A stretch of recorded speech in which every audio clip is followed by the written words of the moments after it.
This is Srimad Bhagavatam, Canto 3, Chapter 25, Text 17, translation. At that time the soul can see himself to be transcendental to material existence and always self-effulgent, never fragmented, although very minute in size. Purport. In the state of pure Krishna consciousness or Krishna consciousness, one can see himself as a minute particle non-different from the Supreme Lord. As stated in Bhagavad Gita, the jiva or the individual soul is eternally part and parcel of the Supreme Lord. Just as the sun rays are minute particles of the brilliant constitution of the sun, so a living entity is a minute particle of the Supreme Spirit. The individual soul and the Supreme Lord are not separated as in material differentiation. The individual soul is a particle from the very beginning. One should not think that because the individual soul is a particle, it is fragmented from the whole spirit. Mayavada philosophy enunciates that the whole spirit exists, but a part of it, which is called the jiva, is entrapped by illusion. This philosophy, however, is unacceptable because spirit cannot be divided like a fragment of matter. That part, the jiva, is eternally apart. As long as the Supreme Spirit exists, his part and parcel also exists. As long as the sun exists, the molecules of the sun's rays also exist. The jiva particle is estimated in the Vedic literature to be 1/10,000th the size of the upper portion of a hair. It is therefore infinitesimal. The Supreme Spirit is infinite, but the living entity or the individual soul is infinitesimal, although it is not different in quality from the Supreme Spirit. Two words in this verse are to be particularly noted. One is nirantaram, which means non-different or of the same quality. The individual soul is also expressed here as animanam. Animanam means infinitesimal. The Supreme Spirit is all-pervading, but the very small spirit is the individual soul. Akandita means not exactly fragmented, but constitutionally always infinitesimal. No one can separate the molecular parts of the sunshine from the sun, but at the same time the molecular parts of the sunshine is not as expansive as the sun itself. Similarly, the living entity by his constitutional position is qualitatively the same as the Supreme Spirit, but he is infinitesimal. Tada purushatmanam kevalam prakrite param nirantaram swayam jyotir animanam akanditam. At that time, the soul can see himself to be transcendental to material existence and always self-effulgent, never fragmented, although very minute in size.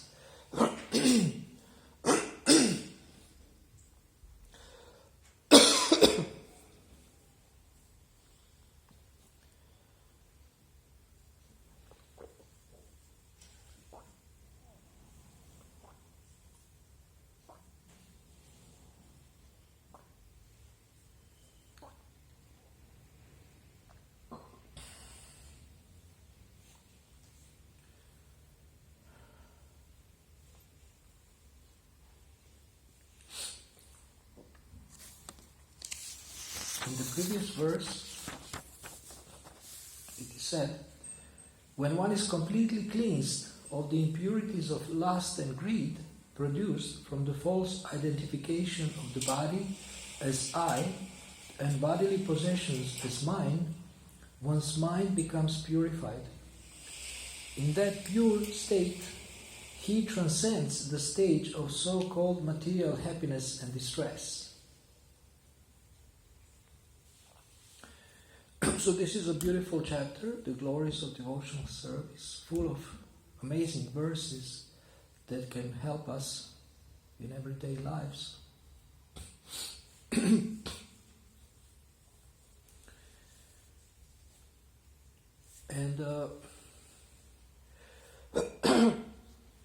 this 17th verse is a continuation of the 16th verse, which explains how the mind becomes pure and how one raises above the modes of nature, how one becomes transcendental to material happiness and distress.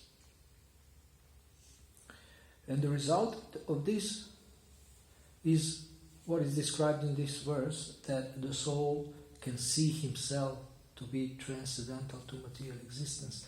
So, can you imagine if we experience this, at least in this lifetime, if we can experience that we can see ourselves to be detached from the material existence, to be transcendental, in another kind of dimension, in another kind of energy. And then also, it says also here in this verse, and always self-effulgent, never fragmented, although very minute in size. So in the purport, Srila Prabhupada stresses that several times, that the soul is of the same quality as the Supreme Spirit. So the soul is the spirit, but infinitesimal means that it's of the different quantity. So same quality but different quantity, and different quantity means smaller. Very, very small. And sometimes, I read somewhere, I think Srila Prabhupada once said this, but sometimes devotees ask me, how can I be humble? And as far as I recall, Srila Prabhupada said, just remember that you are 1/10,000th part of the tip of a hair. So basically, you are physically very small.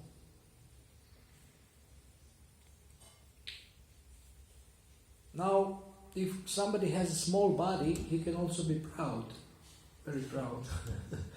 But maybe he has some muscles, or maybe very fertile brain. But if somebody has a bigger body, he may be also proud. In any case, conditioned souls are proud, whether small or big. But if we imagine if you shrink now to the size of 10 centimeters, how would you feel? Would you feel more humble? You look around and you see Das Indunita, he's like a giant in comparison to you, because you are like this. So, if you would try to be proud in the association of giants, it would be funny. Just tell them, I'm something. And they say, oh, you are peanuts. So, sometimes just remembering physical dimension of our own as a soul it can also help us to be more humble.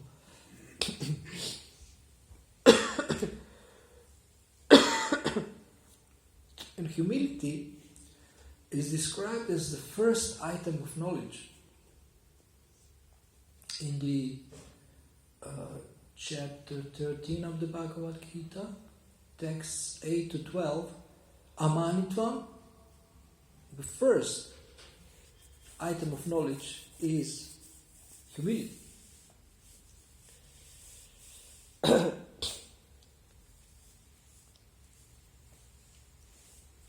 Now, in the material world, the first sign of knowledge is pride. If somebody has some knowledge, they're very proud. And also, there is 4 obstacles described, Janma, Ishvarya, Shruta, Shibir, to devotional service, which are Janma, high birth, Aishwarya. Power and wealth. Wealth? Power and wealth. Power? Okay. Being rich, having the money.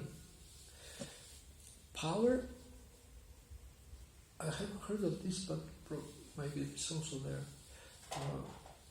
So, Aishwarya, you have a lot of money, you're rich. Shruta? Shruta? Shruta, you don't know Shruta?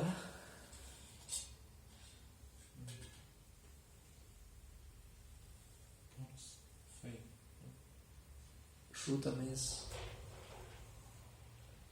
learned, high education. And Shribir, physical beauty. So people are proud of these four things. And this may be an obstacle to making advancement in Krishna consciousness. These four. So we may ask ourselves in the time of contemplation or solitary introspection, we may ask ourselves, what am I proud of?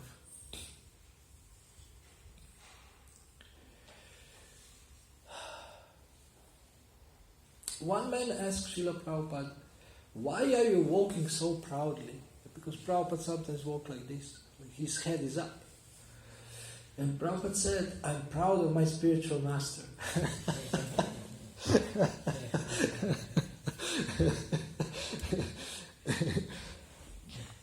So you can never defeat Srila Prabhupada. Journalists try to defeat Srila Prabhupada many times, but they always end up being defeated. Or some people. So pride, spiritual pride means you are proud of Krishna. You are proud of Srila Prabhupada. You're proud of your spiritual master, Srila Prabhupada, or your personal spiritual master. And you can be proud, or we can be proud to some extent that we have developed a desire to say no to Maya. But this will be tested. This will be tested. How serious you are about saying no to Maya.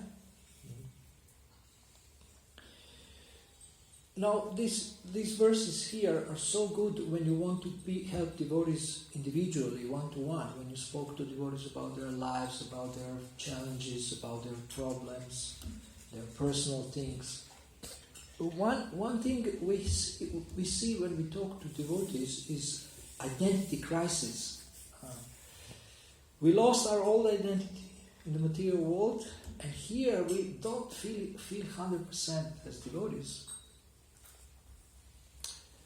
We feel that we have impurities, we feel that we have demonic tendencies or materialistic tendencies, and we are neither there nor here. So there is identity crisis. But at least theoretically, if one understands that he is the soul and tries to think about it and remember and read about it and hear about it again and again, then he can become established in this understanding that I am eternal spirit soul, I am Satchitananda.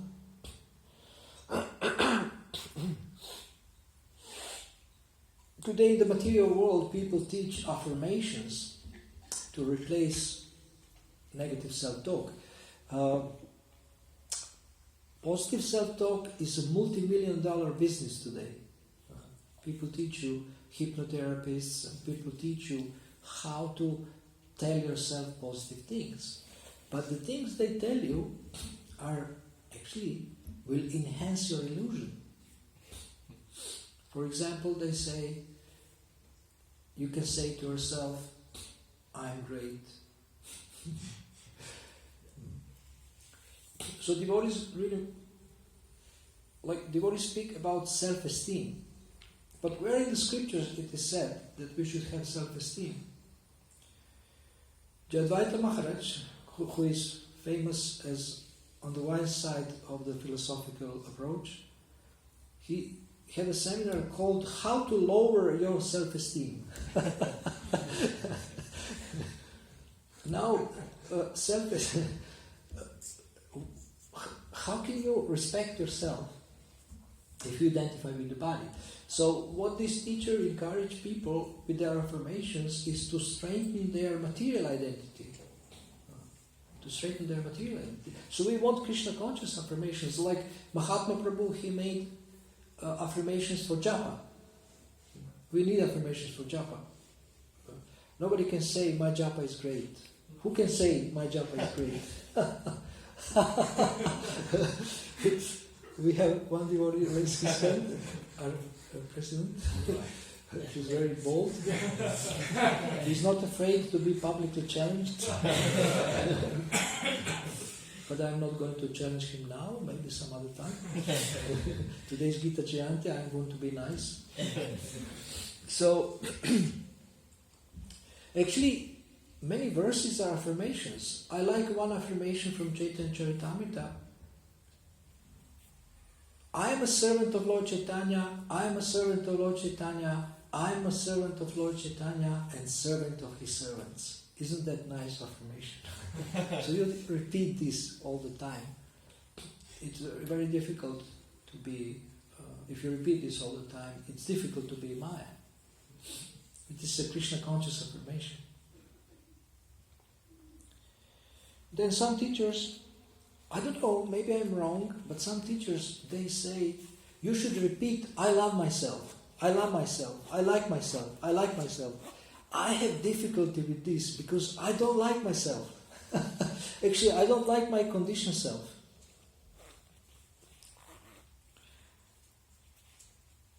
Even I don't care if other people like me or not, but I don't like myself because I'm not perfect yet. I'm not surrendered 100%. So, how can I say I love myself, I like myself? But they use this to help you to change this, to replace this negative self-talk, which is I stink, I stink, I stink, I'm bad, I'm bad, I'm bad, I'm useful, I'm useless, I'm useless. You have been rejected maybe by your parents when you were small, and you have this scar your whole life. I'm bad, I'm useless, I'm rejected, I will be rejected, I will be rejected. So why would you care if any other conditioned soul accept you or reject you? You tell me. Why would you care? I don't know. Because we are humans, we have needs. And we are conditioned, we have some psychological needs or emotional needs. And probably, I don't know how it is on the spiritual platform, I'm hoping to realize that, but on the spiritual platform there is also emotions, there is also exchange of love and needs. But to depend on another conditioned soul, or the acceptance of another conditioned soul, is hell, believe me. Probably you have experienced this already. It's hellish. To depend on the acceptance on the imperfect another person, another conditioned soul, is hellish. If you base your whole life on being accepted by one man or one woman or anybody, it's hellish. Why? Because it can change in any moment. It can change in any second. And if you understand, I'm an eternal spirit soul, like it's described here, and I'm eternally servant of Krishna, and I don't need confirmation or on any conditioned soul about my worth, because I'm worthy to God, then you are peaceful. You're peaceful. You don't depend on the acceptance on another conditioned soul.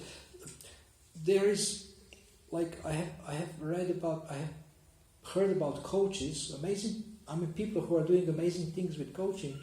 One coach said, quite famous nowadays, he said, my whole life I was trying to prove my father that I have some worth. And before his father died, he actually said that his son is amazing. But he always thought that my father hates me and he thinks I'm useless. So especially parents, acceptance of parents. I was lucky when I was living in my family, I was always feeling, who are these people?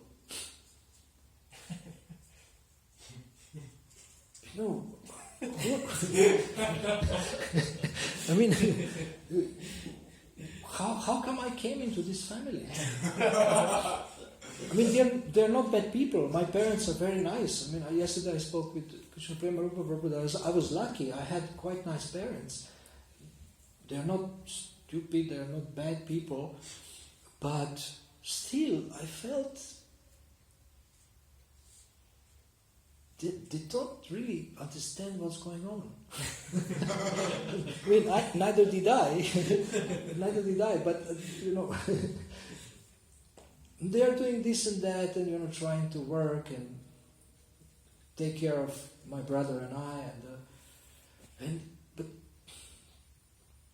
they couldn't give me some spiritual enlightenment. So, people become dependent so much on what will father say, what will mother say, on their acceptance, or they become so scarred or hurt if one of the parents was very strict or very heavy, or very, very harsh. And then their whole life, they also become hard and harsh. And we have seen in Krishna consciousness, devotees who are for so many years in Krishna consciousness, they still behave as their parents behaved with them. We spoke about this yesterday. They still behave. How they behave? They're so cruel to devotees. Even after chanting for so many years, they're so cruel. Even very, very high devotees sometimes behave like this. This is so painful. And it hurts so many people. And in this way, I'm sure, they make offenses to devotees. But this psychological scar is so deep that they cannot get rid of it even after so many austerities, so much chanting. So it's really amazing how it works, how the mind works, how the heart works. It's really amazing. So these verses are empowering us to identify with being a spirit soul who is not dependent on another conditioned soul. We all have social needs. We are social animals or social beings. We need to associate with people. That's fine. We can associate with people. We should associate. We should support each other. We should love each other. We should serve each other. That's fine. But if somebody doesn't want to do it, your life doesn't depend on it. Your life doesn't depend on this. If somebody doesn't want to support you, there is so many other people who want to support you. So don't base your life on the acceptance of one imperfect conditioned soul. This will ruin your life. And also forget about the prince on a white horse or a princess. This will never happen. I get some protests.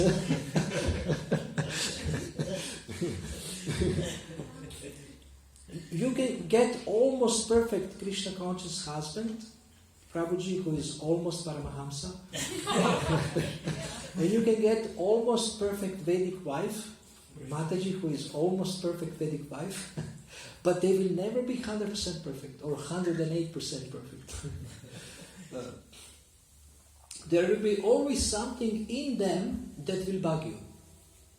Believe me, this is 100%. This is from the experience, 35 years or 60 years of School of Hard Knocks.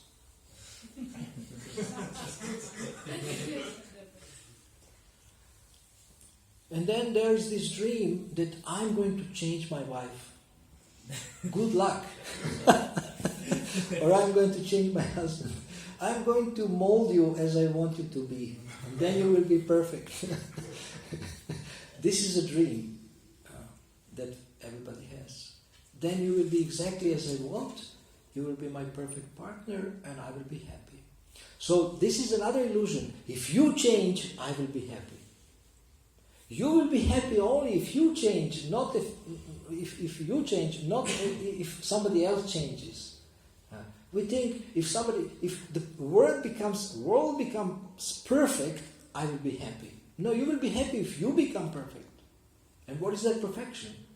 Become an eternal servant of Krishna. Go back to being an eternal servant of Krishna.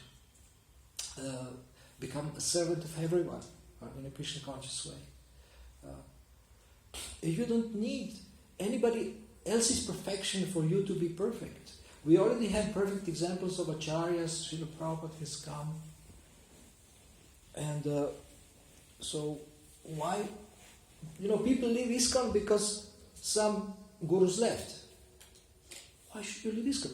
Actually, when I was 1 or 2 years in Krishna consciousness, one sannyasi left ISKCON. I didn't know that devotees leave. I was shocked. I was so shocked that I started doubting even myself. And then one Prabhu came from Germany, and Devamrita Swami also came.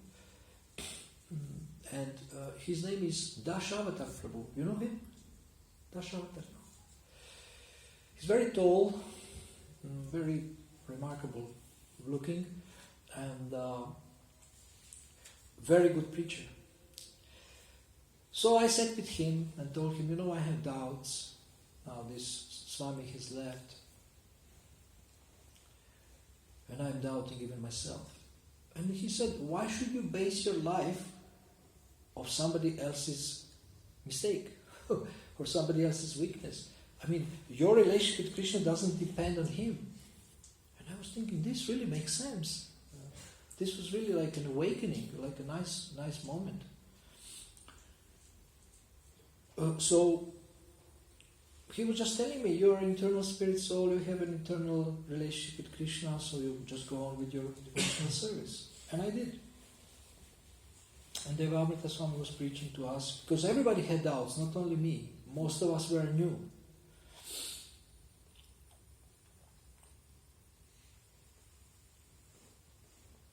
So if you take responsibility for your spiritual life, nobody can shake you. And if you remember that you are an eternal spirit soul, that you don't depend on any other conditioned soul. You don't depend. You think, why someone doesn't appear finally in my life, who will be my shelter, who will support me, who will tell me sweet words, who will tell me, you are so beautiful, you are so intelligent. Like Prabhus come to me and say, I want to get married. Why you want to get married? Because I would like my Krishna conscious wife to support me. And what else will you do? So he wants to get married because he needs something. But do you know that she also needs something? Well, I didn't think about that. But I need something. And Mataji is also thinking, I need a husband who is amazing, who will support me, who will tolerate my nature. Because my nature is one day lie like an angel, and another day I'm like, I don't want to mention what. So I want somebody who will tolerate this. Once I had this experience with my wife. One day she's glorifying me and praising me, and another day she's doing something, I don't want to say what, it's completely opposite. And I said to her, thank you for helping me being equal in fame and infamy, in happiness and distress. And she started to laugh.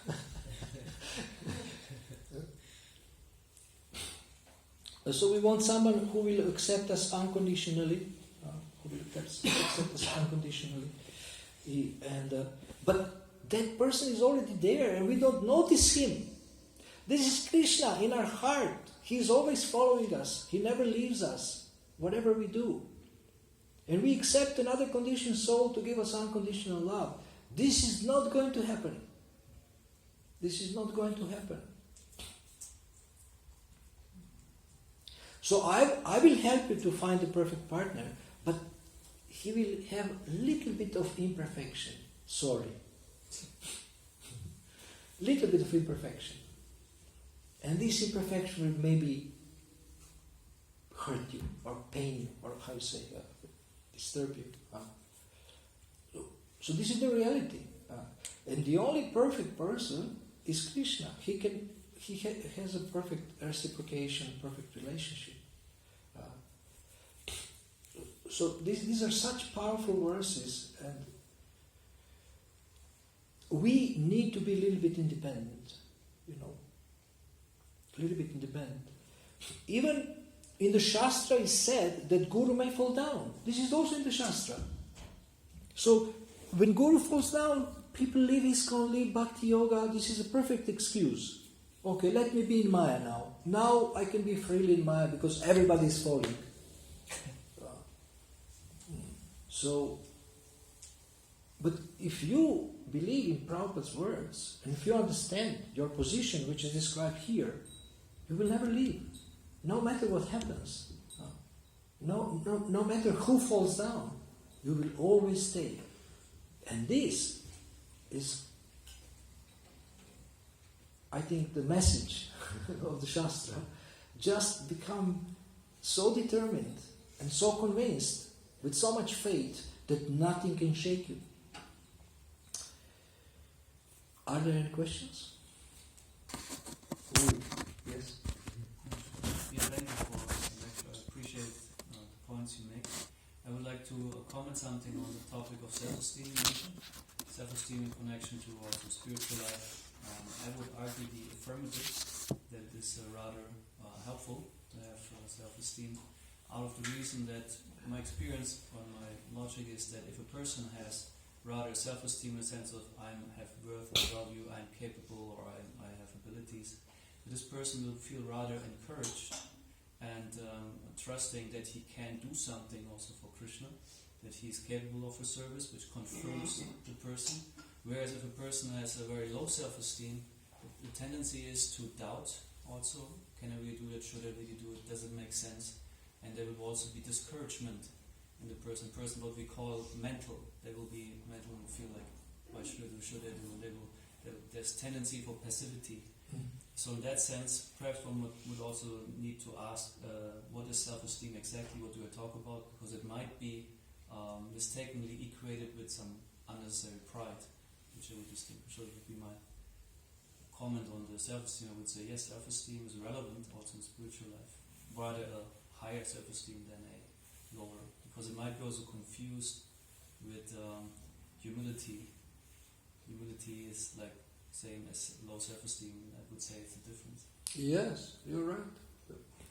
But Prabhupada didn't use this term self-esteem, and I don't know where in the scriptures we can find that we should respect ourselves. It says that, you never expect respect for yourself from others, and then you are ready to give respect to everyone, and don't expect respect for yourself. I wrote one post recently, and some devotees were putting this smiley. You know this smiley? Like this?